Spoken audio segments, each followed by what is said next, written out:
Tonight, last-ditch pitch. 5 days until the midterm elections.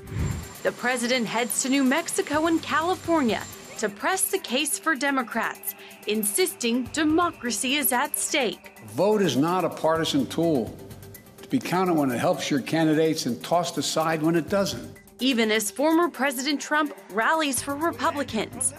And with affirmative action on the line, how the church can make a greater difference in race relations in America. How do we create communities that is fair, that's just, and that's equitable? All this and more on Faith Nation.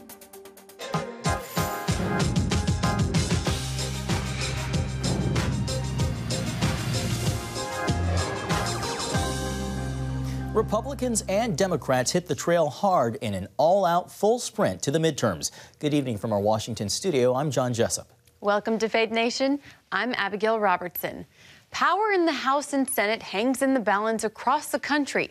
Dead heats in congressional races that will soon decide which party controls the halls of Congress. With down-to-the-wire pressure building and races tightening, candidates nationwide are making their final pitches as the midterm elections wind down to the final days. CBN's Matt Galka joins us now. Matt, it appears closing strategies include bringing in political heavyweights, all in an attempt to possibly tilt the scales in some of these tight races. Yeah, guys, in multiple states, candidates facing razor-thin margins are looking for an edge to boost their campaigns in these last few days. In addition to deciding control of the House and Senate, some other key statewide positions are up for grabs, too. President Biden left the White House on another trip west in support of Democrats across the country. It's become a full-court press as the party tries to prevent a red wave and keep control on Capitol Hill. The president making the case Wednesday night on a single issue. Make no mistake, democracy is on the ballot for all of us. We must remember that democracy is a covenant. We need to start looking out for each other again, seeing ourselves as we the people, not as entrenched enemies. This is a choice we can make. Final polls paint an uncertain picture, with many races too close to call, leaving the question of Capitol Hill control unanswered. The latest New York Times and Siena College surveys show Pennsylvania Democrat John Fetterman with a slight edge over Mehmet Oz. And in Georgia, Raphael Warnock hanging on to a small advantage over Herschel Walker. If you've got election deniers serving as your governor, as your senator, as your secretary of state, as your attorney general, then democracy as we know it may not survive in Arizona. Democrats are leaning on former President Obama during this home stretch. He's making high-profile stops, including in Arizona, where questions regarding 2020 election results have been a focal point. The balance of power could also hinge on New Hampshire, where incumbent Maggie Hassan is deadlocked with Republican challenger Don Bolduc. It's double talk. She lies. You can't trust a word she says. And she thinks she can hide behind her title. Well, she cannot. And it's wrong. And we need to take her to account. Don Bolduc also proposes eliminating Social Security. That will jack people's costs up. And a 23% sales tax on things including rent and health care. Again, he's trying to conceal these extreme positions. Obama also stopped in Nevada, where incumbent Dem Catherine Cortez Masto is trying to hold on against Adam Laxalt, who's hammering the economy as a central theme. They can't believe that Joe Biden and Catherine Cortez Masto have done this much damage to our great country and to our great state in just 2 short years. The vice president stopped in New York today to campaign for Democrat Kathy Hochul in a surprisingly tight governor's race there. As for polling, data website 538 has Republicans favored to take control of the House. Meanwhile, former President Trump will be in Iowa tonight with Senator Chuck Grassley before more big events in Pennsylvania this weekend. Guys, it really is an all-out sprint to the finish. Mad dash indeed. CBN's Matt Galka. Thank you, Matt. Well, turning now overseas to North Korea, an unusually sharp joint warning from the United States and South Korea threatening the downfall of Pyongyang's dictatorial regime. North Korea recently hinting at using nuclear weapons today fired 3 missiles, including what is believed to be a failed intercontinental ballistic missile. This comes 1 day after launching 20 missiles during U.S. and South Korean joint military exercises. Secretary of Defense Lloyd Austin and his Korean counterpart pledging to extend those exercises, saying in a statement, any nuclear attack against the United States or its allies and partners is unacceptable and will result in the end of the Kim Jong-un regime. Well, jobless claims are holding at a near historic low, even as inflation soars. The number of Americans filing for unemployment benefits last week falling slightly to 217,000. That's down 1,000 from the previous week. The number of Americans collecting unemployment benefits, now 1.49 million, remains near a 50-year low. All this amid the highest rates of inflation in decades. Just this week, the Federal Reserve hiked interest rates this year. Well, here with us now is Mark Hamrick, Washington Bureau Chief and Senior Economic Analyst. Mark, sorry for butchering your name. We know who you are. But first off, what does the state of the job market tell you about the Fed's attempts to cool things down? And are the interest rate hikes working? Chairman Jerome Powell at his news conference this week, and he indicated that he thinks the demand and supply of labor remain out of balance. So far, we've only seen a modest impact on the job market from this series of interest rate hikes, but we've seen tremendously huge impacts on things like the stock market, a very sharp decline in home sales in this country, a real sort of freezing out in mortgage applications, which is a function of refinancings as well as home purchases. And I think it's reasonable to expect we'll continue to see these impacts from rising rates continue to sort of trickle through the economy in the coming months. Well, Mark, Americans are really feeling the rising food and heating costs, especially as we head into the wintertime and holiday season. I mean, turkey prices are up 20% and vegetables are up 10%. And I think some Americans are really rethinking their Thanksgiving feast and how many people they might even invite to celebrate with them this year. So what is your advice as all of us struggle with rising inflation? Well, first of all, sort of our timeless advice at Bankrate is for people to have a budget, to know what money's coming in and where the money's going out. And that's a sort of a dynamic situation right now with so many prices in flux. Gasoline prices have finally begun to move closer to where they were a year ago, but the costs for so many other things remain high. And I think you're right, Abigail, to focus on the prospect for home heating costs this winter. We have seen natural gas prices come down substantially from their peak, and so that gives us some hope. But the cost of food is probably the number one thing that people are grappling against these days, and it may call for some adjustment in Thanksgiving meal menus at homes this holiday season and beyond, as we're all just trying to struggle to react to this situation. Mark, as you're well aware, yesterday the Fed raised interest rates again with another meeting planned in December. With a few seconds we have left, can you describe the sweet spot that the Fed is trying to hit on this tightrope, trying to use interest rate hikes to slow the economy enough to lower inflation, but not so much that they trigger a recession? Two things about that, John. Number one is they need to get their benchmark rate, which now is as high as 4%, above the rate of inflation. And the consumer price index recently has been above 8. So a long way to go there. Maybe inflation comes down. Secondly, Chairman Powell said that the window's closing on essentially the opportunity to have a soft landing. That means that he believes there's a higher risk of a recession now. But I would say most Americans are very exclusively focused on inflation, and if we can get that under control, that will cure the major ill which has been affecting the economy. Well, Mark Hamrick with Bankrate, thank you so much for joining us. Thank you. Thanks, Mark. Now to what could be a game changer as doctors and hospitals brace for a triple-demic this flu season of COVID, flu, and respiratory illnesses. Pfizer is beginning a new study on a COVID-flu combination vaccine. The drug company also announcing this week that Pfizer's vaccine for RSV, or respiratory syncytial virus, is 69% effective at preventing severe RSV cases in babies under 6 months old. The respiratory virus kills between 100 to 300 children in the United States every year and hospitalizes nearly 60,000. Well, joining us now for more on this is CBN News medical reporter Lori Johnson. Lori, thanks for coming on Faith Nation tonight. I first want to ask you, How much of a threat is this triple-demic we're hearing about with COVID, the flu, and RSV? Well, Abby, it is a huge threat. This is a very concerning thing to have all three of these respiratory viruses attacking in very high numbers all at the same time. And remember, we're just in early November. We usually see the brunt of these viruses in January. And already we're seeing a strain on the healthcare system. And that's something that's going to affect all of us, even if we're not sick.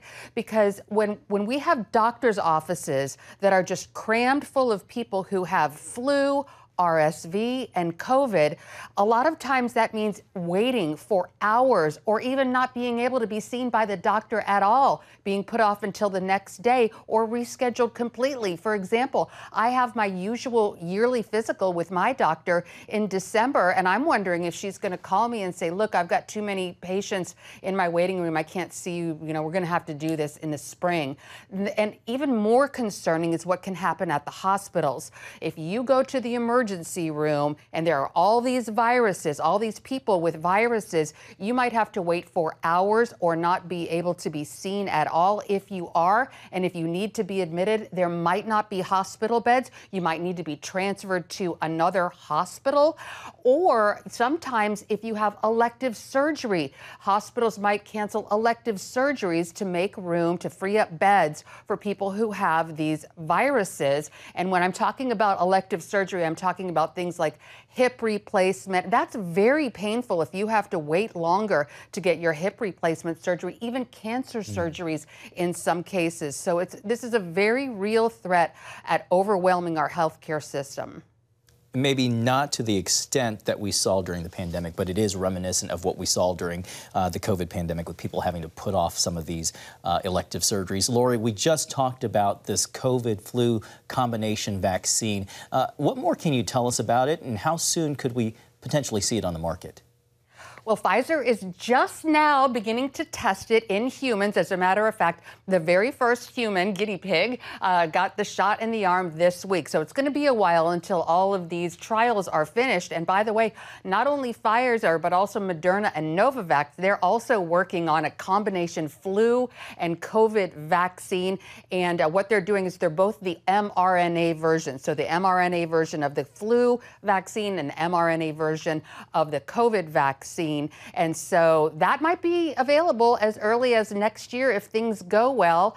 It's too early to say how those trials are going to go. Right now, doctors do recommend people do get both the flu and the COVID vaccine and say that you can't actually get them at the same time. And if you are interested in getting one or both of these vaccines, now is the time to do it. It takes a couple weeks for it to take full effect.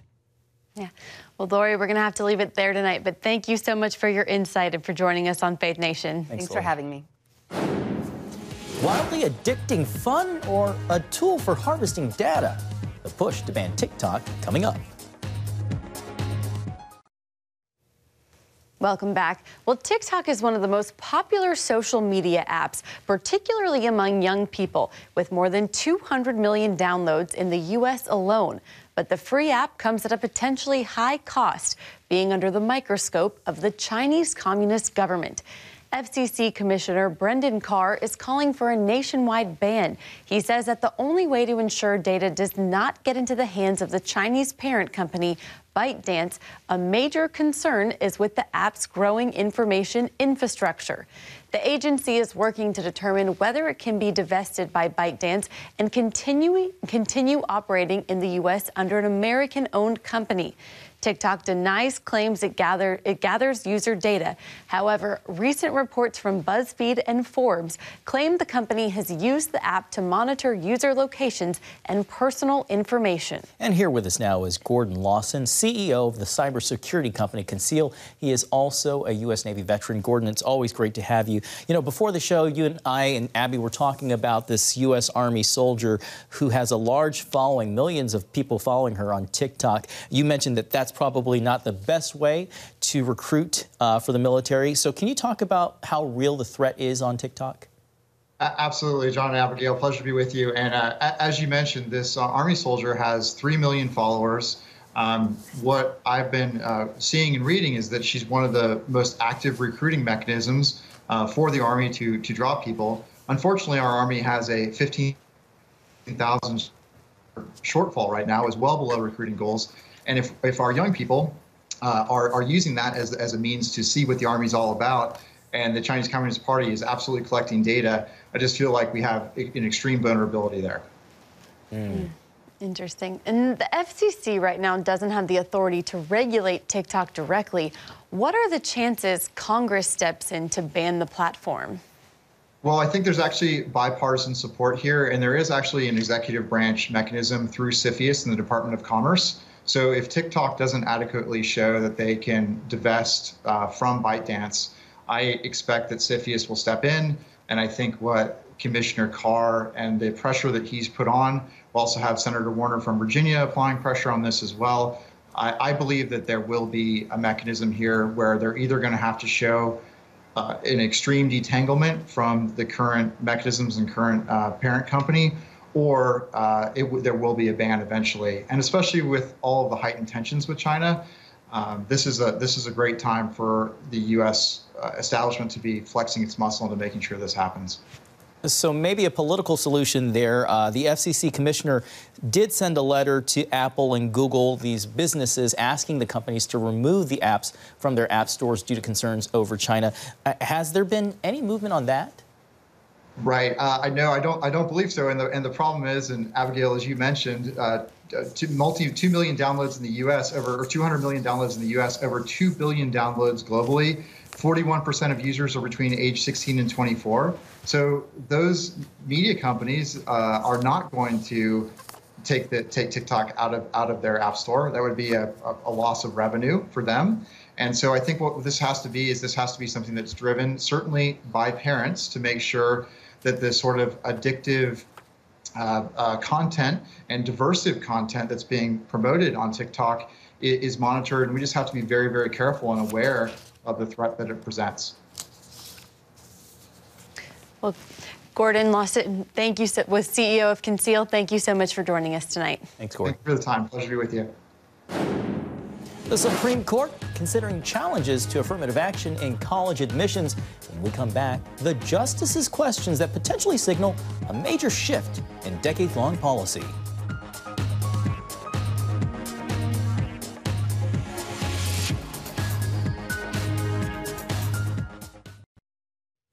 Well, welcome back. Affirmative action policies have been in place for decades with the goal of increasing diversity on college campuses. This week, the Supreme Court heard arguments in 2 cases challenging those policies. Charlene Aaron has the story. The cases challenge policies at Harvard University and the University of North Carolina, Chapel Hill, where race is one criteria used in the admissions process. The court's ruling will determine the future of race-based affirmative action in higher education. Conservative justices question whether race should play a role in college admissions and if it's outlived its time. I've heard the word diversity quite a few times, and I don't have a clue what it means. It seems to mean everything for everyone. How do you know when you're done? When would you have the endpoint? The cases were brought by a group alleging discrimination against Asian American applicants at Harvard and against Asian and white students at UNC. A student's race or ethnicity should not be used to help him or harm him in his chances of gaining admission to a competitive college. On CBN's Faith Nation, Brad Jacob, Associate Dean at Regent University School of Law, said he believes the court is poised to overturn the practice. Some of the justices, notably Justice Clarence Thomas, have been very critical of affirmative action. A Pew Research poll this year finds more than 6 out of 10 Americans oppose using race or ethnicity in college admissions, including majorities of Hispanic, Asian, and African Americans surveyed. Jacob agrees that current views on the issue have shifted. Most of higher education in this country is not very diverse on issues such as religion or political viewpoint. Most of the elite universities are very skewed towards sort of a secular and liberal perspective. So race is one factor. Once we remove that factor from the equation, I think it'll be more of an even playing field. Justice Ketanji Brown Jackson, the newest member of the court and the first Black woman justice, disagrees. I'm worried that creates an inequity in the system. Don Thomas heads the Collective Impact Exchange, a group that works with college students in North Carolina. He says if affirmative action goes away, he doesn't want Black and brown students to underestimate their value. Whether we are going to a predominantly white institution or we are going to a historically Black college and/or university, we are an asset. To have us in your classrooms, to have us in your administration, to have us as professors, we are an asset to your institution. And so we need to start to kind of think through that. He says it's also time for the church to make a greater difference in race relations in America. This is an opportunity for us to lead from the front around how do we create communities that is fair, that's just, and that's equitable. There's no other institution that should be leading that, in my estimation. The High Court is expected to deliver its ruling next spring. Charlene Aaron, CBN News. Well, coming up, one family's mission to show how childlike faith leads to miracles. Next.